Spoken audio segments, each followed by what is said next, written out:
What's up, everybody? Welcome to the Pick Six Podcast, CBS Sports Daily NFL Podcast. I'm Will Ritz, and I'm your host. It is Sunday, January 30th. We are 2 weeks away from the Super Bowl. It means it's Conference Championship Sunday, but we're here not to recap the games yet. We'll do that later. So make sure you hit the subscribe button, set your alerts, turn your alerts on so you'll get notifications when we go live for emergency podcasts, and such as this one, where we talk about Josh McDaniels being hired by the Las Vegas Raiders to be their next head coach. You thought John Breach, who joins me to break this down, things couldn't get weirder after we had to do a Saturday Tom Brady retirement emergency podcast. And here we are, Tom Brady's longtime offensive coordinator and pal on the sidelines, Josh McDaniels taking his second job in the AFC West.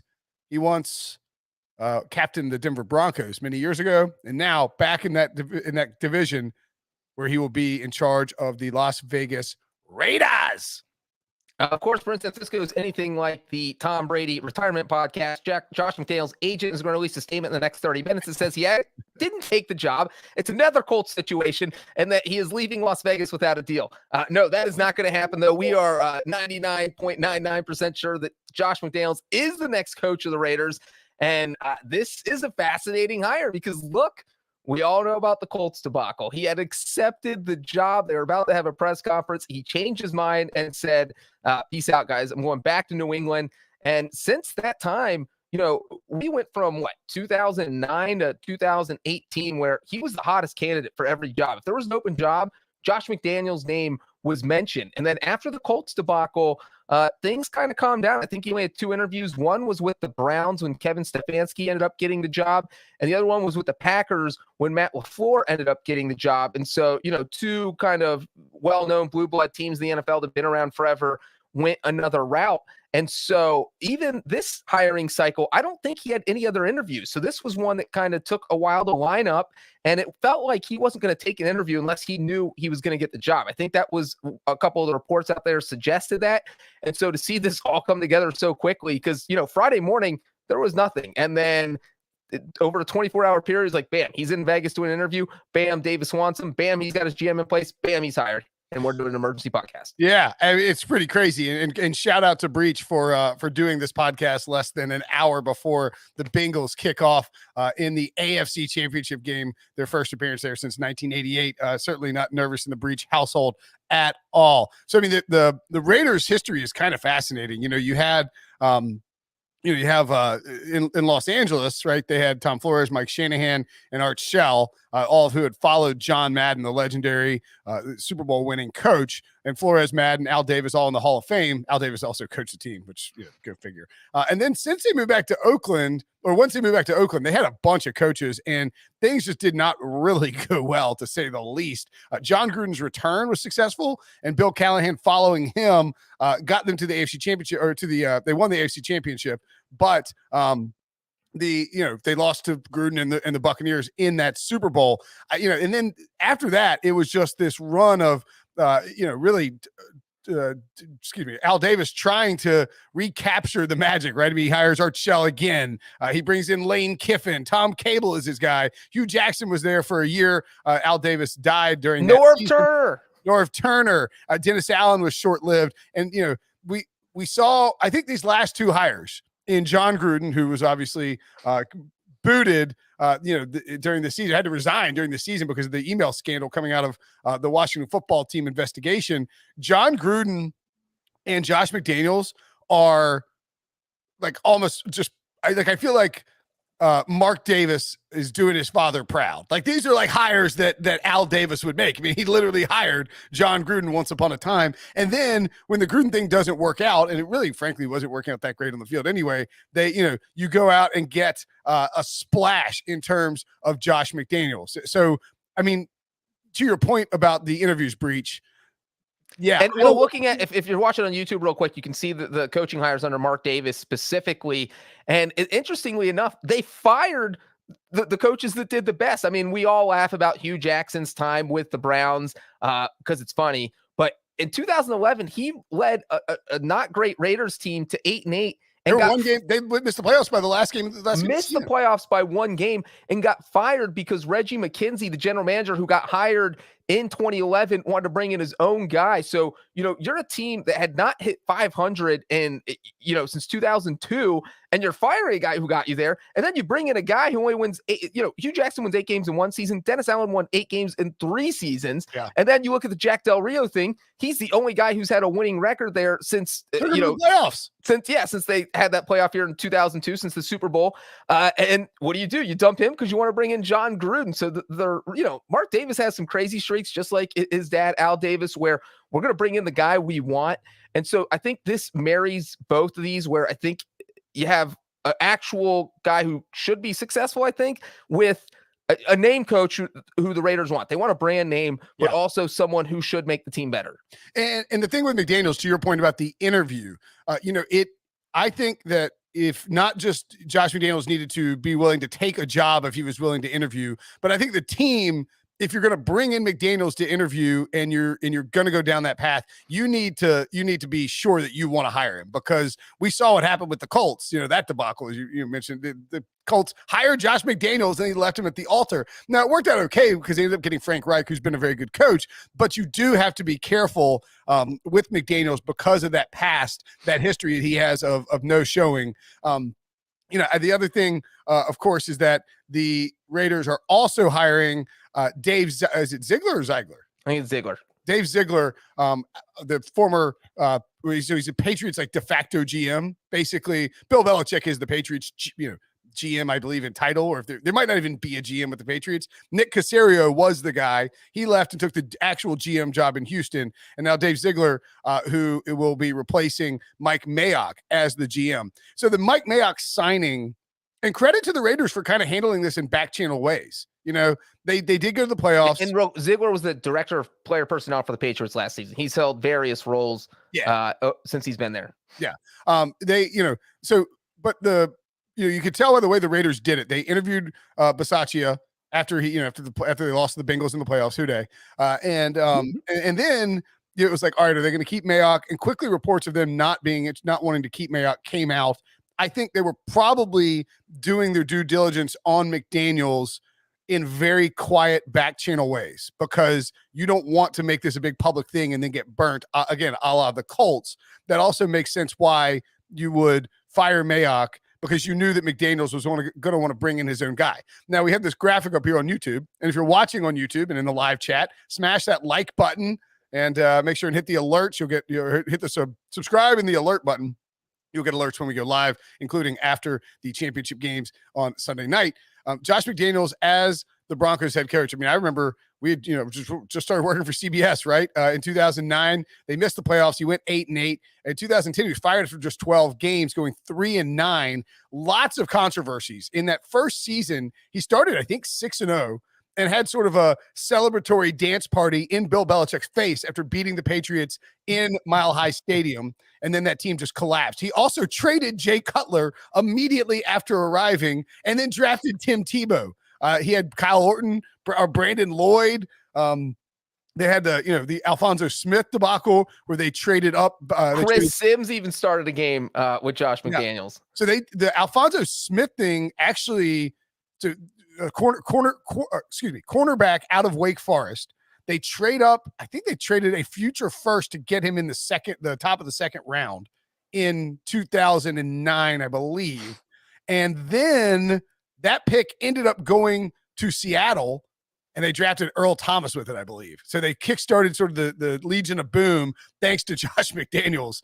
Ironically, the Patriots and Josh McDaniels would later end the Legion of Boom in the Super Bowl, just for a little weird circumstances there. I think this is a pretty good hire though for the Raiders, because I don't know that the Raiders job was necessarily one that was going to be highly coveted. I mean, it's the Raiders, it's the brand, it's in Las Vegas, so I do think that it's something that coaches would want. We heard Jim Harbaugh talked about, obviously he interviewed with the Vikings Saturday, so he is, he's out of the loop there, but there are big names that were connected to this, because I do think it's a job that the coaches would want if they thought they could get it. And the reason I like this, Mike Silver, the guy he used to be at NFL Network, now at Bally Sports, used to be at Sports Illustrated too. He was saying that Josh McDaniels and Dave Ziegler are both fans of Derek Carr. So this is a huge hire for Derek Carr. And one reason I actually love this hire for Carr and for McDaniels, because it marries the best of what they try to do. If you watch Derek Carr play while John Gruden was the coach, he always seemed like he was afraid of like upsetting his dad. It was, where the dad lays down the law and you want to impress him at all times. And, John Gruden would always throw Carr under the bus, whether it was an interception. You could tell he did not love when Carr didn't throw deep. Carr wasn't throwing downfield enough. And finally, this year, Carr kind of put it together, but Gruden wasn't there to appreciate it. But you know who doesn't really care if you throw downfield? Josh McDaniels. Right. All he wants is you to throw. He wants high completion percentage. If you want to check down on every play, that's fine with him. That's how Mac Jones was successful this year, because of Josh McDaniels' offense that made things simple. And Derek Carr is a huge step up from Mac Jones. So I think Derek Carr could thrive in a Josh McDaniels system. So I think this is a huge hiring for Carr, and I think this is the perfect, Josh McDaniels not going to bring Tom Brady to Las Vegas, but if you don't have Tom Brady, Derek Carr is kind of a very good quarterback to have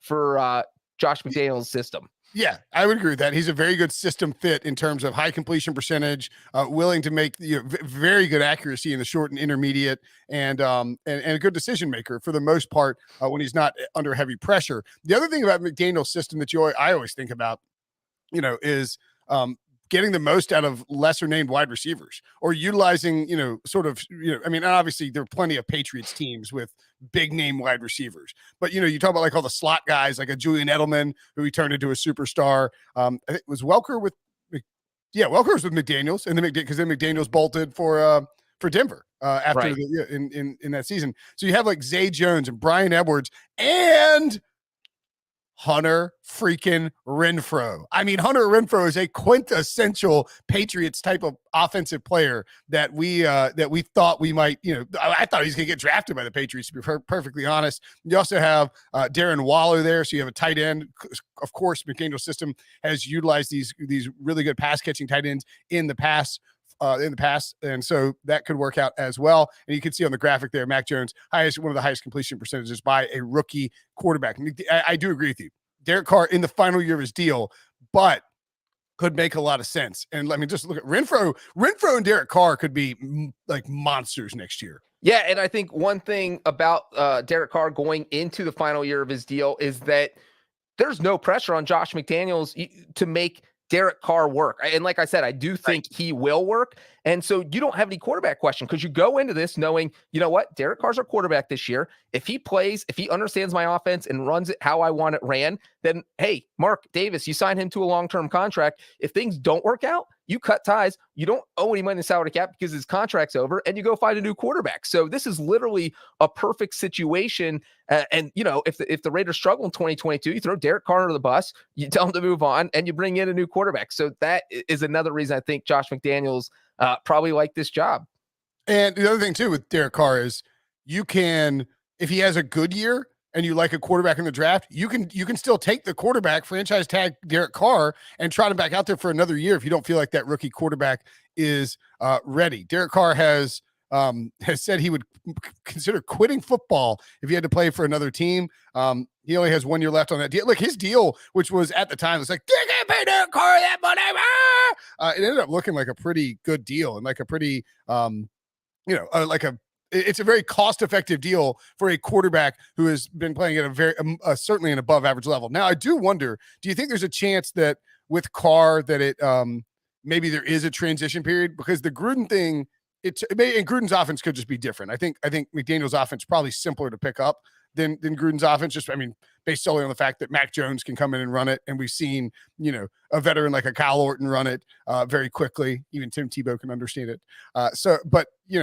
We did see a little bit of a struggle with Carr early on, and then he had to move next to John Gruden, and things got weird, and then Gruden had left. But any concerns about that transition with just the 1 year remaining?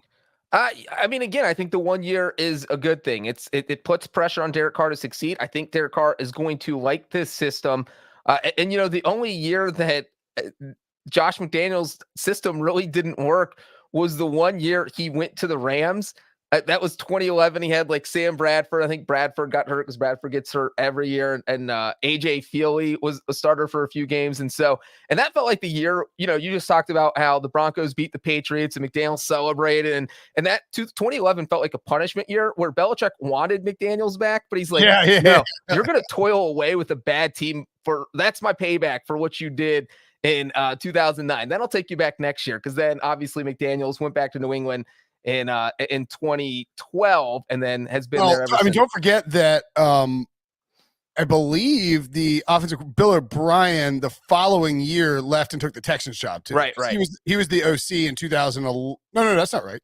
He was he went and took the Penn State job then, didn't he? Is that right, Devo? 2012? Yeah. Yep. That's right. All right. Two seasons there. Yeah. So he was the OC. He had been the quarterback's coach for the Pats, was elevated to OC in 2011, and then took the Penn State job for 2 years, and then took the Texans job. Which is funny because Bill O'Brien and so McDaniels replaced O'Brien as offensive coordinator, and now O'Brien might replace McDaniels very as good offensive coordinator. Yeah, very good chance that that he ends up. I think they just didn't. Who was the OC? How am I forgetting? Who's the OC in 2010? They didn't have one. What? It wasn't Bill O'Brien? No, Bill O'Brien was just the quarterback's coach. Patriots do whatever they want. Yeah. Anyway, yeah, I mean, like, you have a look, I agree with you. It is very likely that anyway, I'll tell you what, we'll take a break, and when we come back, we'll talk about a little bit more about what this means for the Patriots. So as Breach points out, McDaniels, by leaving, is there anything else we need to cover with the Raiders portion of it? I mean, I feel like Derek Carr, Josh McDaniels, the interesting part with the draft coming up is the structure. You have two guys on the same page. You have a general manager and a head coach who work together. You're trying to make the Raiders into the West Coast version of the Patriots now when you are bringing in two guys from New England. You don't see, a lot of times you do see a GM who has connections with the head coach they hire. That happens. But what you don't see is two guys pulled from the same team in the same year. So you have to assume McDaniels and Ziegler both said, all right, this is the perfect job. That this team just went to the playoffs, and, we're on the same page as far as personnel goes. We know what we need to make this team better. And so from that standpoint, because we don't know that Gruden and Mayock were ever on the same page. It seemed like that Mayock maybe wanted to do a couple things in the draft that Gruden would veto. It was basically that Gruden brought Mayock in from the media, and because it was the only way for Mayock to get a GM job, Mayock was willing to let John Gruden basically do whatever he wanted. And I mean, not that he had a choice. I mean, that's just right. And now you're not going to have that in Las Vegas because you have two guys who are friends who know each other, and they're going to build the team that they're going to build the Patriots West. That's what they're going to do. Right. Should also point out that the last time that Josh McDaniels had a job when he was in Denver, that he had full control over personnel. And I think a lot of what had happened, a lot of the mistakes that were made with McDaniels is that it's just like with Chip Kelly. It's just like with Bill O'Brien. You see this all the time. These coaches are highly coveted as head coaches. They also want to have control over the roster. And like, I get it. It's totally understandable. But the problem is when they get to the point of making all the decisions, there's just very few guys who can pull it off and be successful. Bill Belichick and Andy Reid are two good examples. And even those guys make plenty of mistakes. So, and just for the record, we're not crazy. The Patriots did not have anybody with the title of offensive coordinator in 2010. Years, it wasn't like what slipped our mind. There was no one that had the title. Yeah. I even looked it up in multiple ways. Yeah, they didn't have anybody who had the title. So when McDaniels left in 2009, before the 2009 season, they just left it open until Bill O'Brien showed up. I think Bill O'Brien was calling plays, and then got promoted to offense as quarterbacks coach. I have to look it up. The 2010 Patriots, or let's look at the 2011 Patriots. So 2011 Patriots had Bill O'Brien as the OC, Brian Flores as the defensive assistant, George Godsey, who's now calling plays, Patrick Graham, who's the defensive coordinator for the Giants and like a coveted head coach as well, and Matt Patricia on that staff. Pretty loaded staff, even if some of those guys have been fired since then. Smash that like button if you're watching on YouTube. But McDaniels, and I think that's the key thing with bringing Dave Ziegler over, is that you are bringing in a guy that you've worked with before, that you have a good relationship with, and who, has a good history of personnel decision making, and who will prevent McDaniels from getting in a power struggle or from, having to be the guy who makes all the personnel decisions. He'll have input. Maybe he has final say on the 53 and Ziegler has final say. We'll see how it all pans out. But I do think it's smart that, and I think this is McDaniels' plan probably all along. He didn't want to make a leap to another team without having someone he trusted as a front office guy to actually, even just to keep himself in check, Right. And that's what you want. Again, you don't want to be battling your general manager. If you're the general manager, you don't want to be battling the head coach. So. Right. And all right, so from the Patriots' perspective, I mean, does this, how big of a concern is this for you with New England? Because now it means Mac Jones is going to have a new offensive coordinator. I need to look though, because I believe that if we take a peek at Bill O'Brien's past, wouldn't he have been? No, he just went there this year, right? Okay. I was like, wait, did he coach Mac Jones too? No. But certainly, a similar system that you're running, Bill O'Brien's going to run his system, but there's crossover here with Bill O'Brien having worked at Alabama with Nick Saban. Mac Jones played at Alabama. There's some underlying currents there that will make the transition a little bit easier if O'Brien is indeed hired by the Patriots. But of course, remember in that Saban Belichick documentary, they're both complaining about how coaches leave and then steal their assistants. So I wonder if Saban might be like, hey, Bill, what are you doing, man? Let's not yank away my my freaking OC here, pal. Yeah, I feel like, we've looked at since 2000, the Patriots have so much continuity at offensive coordinator, whether it's Charlie Weiss for those first few Super Bowls, Josh McDaniels, who got to return to the team even though he left, Bill O'Brien, is all people who know the organization. Bill Belichick doesn't want to bring in some newbie who's never worked for the Patriots and tell him this is what you need to do on offense. You can run your offense, but it's got to be safe and not dumb. And so it's not really your offense. And so I would be shocked if they brought in a total outsider. So I think the only thing that makes sense is either Bill O'Brien or you promote someone who's already on the staff. I would be shocked if it's anything else. I swear I thought that Bill O'Brien was consulting or something with Alabama that year they had Mac Jones, with the idea that Lane Kiffin was going to probably leave anyway. Maybe not though. Well, he got fired by the Texans in October, I want to say. So there was a little bit of a window where he could have helped out, but it wasn't like he was hired by Bama on January 1st. I guarantee you that has to do with his contract with the Texans. You know what I'm saying? Like he was so in other words, what I'm saying is he has had some time to work with Mac Jones. Like there's been some kind of interaction because he was hired on January 1st, 2021. I think, right? Maybe not. Anyway. I mean, they would have played the title game January 9th or 10th. Yeah. Yeah. So we're talking minimal. Yeah, that's true. Anyway, I'll look that up. We'll talk about it later. But yeah, I think for the Patriots, this is a very attractive position because you have a young quarterback in Mac Jones who played really well, has, good floor, good upside. And we should see plenty of interest in, depending on who it is. We've seen, I don't know if there's anybody on staff that they would immediately promote to OC just because of what we saw in 2009 and 2010 for each. But sure does make a lot of sense for it to be Bill O'Brien, doesn't it? Our guy, Tyler Sullivan, who is very, very, very knowledgeable on the Patriots, mentioned Nick Caley, who's currently the tight ends and fullbacks coach. He's been on the staff since 2015. He's been moving up the depth chart, moving up, you getting the promotions that you want to see. And I'm sure someone who's been on the offensive staff for 6 years, Belichick would feel comfortable with. So that would probably be, he has that listed as option 1A. And there's also Mick Lombardi, who is the Patriots wide receivers coach. That is another name to watch. Here's what it was. All right. This is I accidentally just downloaded a tweet. Good catch by Sully in his article. The Patriots, this is from Mike Girardi, back when the Patriots took Mac Jones in the draft. Believed to be pro-ready now. Incredible processor. As you probably know, has been teaching the Alabama offense to new offensive coordinator Bill O'Brien. So Mac Jones taught the Bama offense to Bill O'Brien. I mean, it's Bill O'Brien. That's all. As long as Nick Saban's cool with Yes. Belichick poaching his offensive coordinator, and I'm sure he is. Saban goes through offensive coordinators all the time.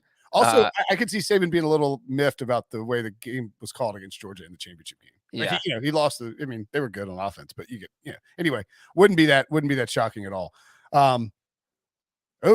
Here's another one that Sully tossed around. Another option. I don't know about this one, Sully. Another option could be to bring back Joe Judge as the offensive coordinator.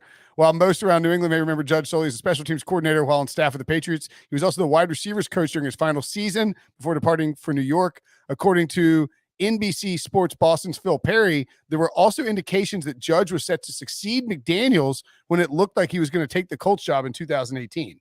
Buddy, if they hired Joe Judge for that job, there will be memes and Twitter. The jokes will get made on the tweet machine. The jokes will write themselves also. That's right. Okay. Anything? I mean, before we let Breach go, Bill Belichick will turn 70 this April. McDaniels, often rumored to be the replacement there. What's the succession plan at this point in your mind, and how much should it change in the past hour? I think Belichick was going to plan on sticking around for, 5. If you would have asked me last season after they went 7-9 and they didn't have a quarterback and they looked like it was no future, I could have seen Belichick retiring after 1 or 2 more years. But now that there's a quarterback in place, now they're coming off a playoff appearance. Now they probably feels like we can compete in the AFC. We just, we're there. We almost took the division from the Bills, and I could see him coaching to 75. I feel like with a quarterback under, now he feels good about the quarterback situation. I think he could go 5 more years. Did you mention Mick Lombardi? Yes, I did. Okay, all right, cool. I thought you did. I was just gonna make sure. And also getting mentioned, jokingly mentions on Twitter are Tom Brady. Oh, there you go. Bring back Tom Brady for offensive coordinator. I love that. Who had that joke? It's multiple times. Okay, I was searching Tom Brady earlier, and there was a couple. Why not Tom Brady's the offense coordinator? That's the joke of the day. All right, there you go. All right, we've got an AFC Championship game to get to. Breach. Thanks for watching. AFC Championship game. All my hair's gone because I pulled it all out. Good luck today, buddy. Thanks for listening. Thanks for watching. Smash that like button if you're checking this out later. We will see you guys after the game.